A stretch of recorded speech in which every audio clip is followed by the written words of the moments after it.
ಎಲ್ಲರಿಗೂ ನಮಸ್ಕಾರ.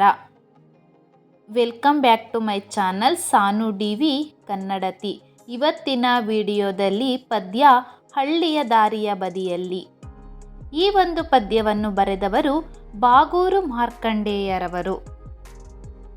ಈ ಪದ್ಯವನ್ನು ನೀವು ಹಾಡಿ ಹಾಗೂ ಮಕ್ಕಳಿಗೆ ಹೇಳಿಕೊಡಿ.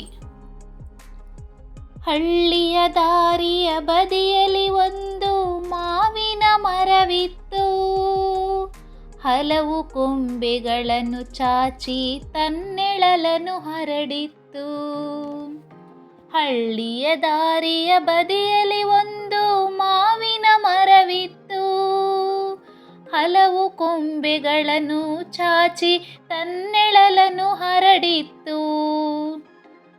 ಹಕ್ಕಿ ಪಕ್ಷಿಗಳು ಗೂಡನ್ನು ಕಟ್ಟಿದೆ ಮರಿಗಳ ಚಿಲಿಪಿಲಿ ಹಾಡಿತ್ತು. ಹಕ್ಕಿ ಪಕ್ಷಿಗಳು ಗೂಡನ್ನು ಕಟ್ಟಿದೆ ಮರಿಗಳ ಚಿಲಿಪಿಲಿ ಹಾಡಿತ್ತು. ಎಲೆಗಳ ಜೊತೆಗೆ ಕಾಯ ತೂಗಿ ಬಾಯಲಿ ನೀರನ್ನು ತಂದಿತ್ತು.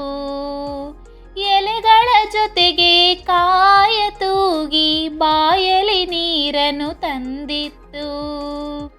ಹಳ್ಳಿಯ ದಾರಿಯ ಬದಿಯಲ್ಲಿ ಒಂದು ಮಾವಿನ ಮರವಿತ್ತು. ಹಲವು ಕೊಂಬೆಗಳನ್ನು ಚಾಚಿ ತನ್ನೆಳಲನ್ನು ಹರಡಿತ್ತು.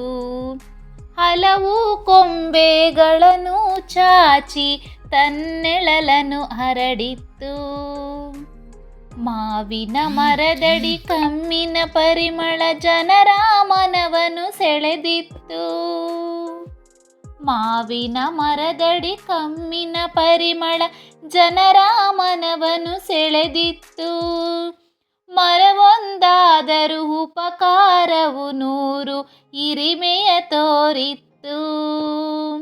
ಮರವೊಂದಾದರೂ ಉಪಕಾರವು 100 ಹಿರಿಮೆಯ ತೋರಿತ್ತು. ಹಳ್ಳಿಯ ದಾರಿಯ ಬದಿಯಲ್ಲಿ ಒಂದು ಮಾವಿನ ಮರವಿತ್ತು. ಹಲವು ಕೊಂಬೆಗಳನ್ನು ಚಾಚಿ ತನ್ನೆಳಲನ್ನು ಹರಡಿತ್ತು.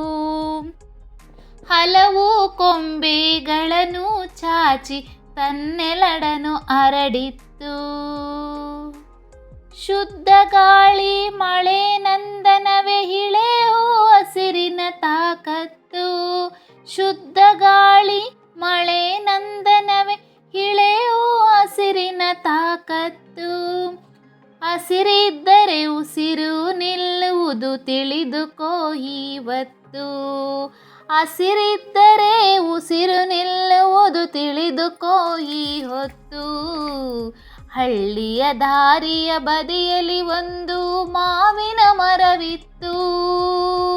ಹಲವು ಕೊಂಬೆಗಳನ್ನು ಚಾಚಿ ತನ್ನೆಳಲನ್ನು ಹರಡಿತ್ತು.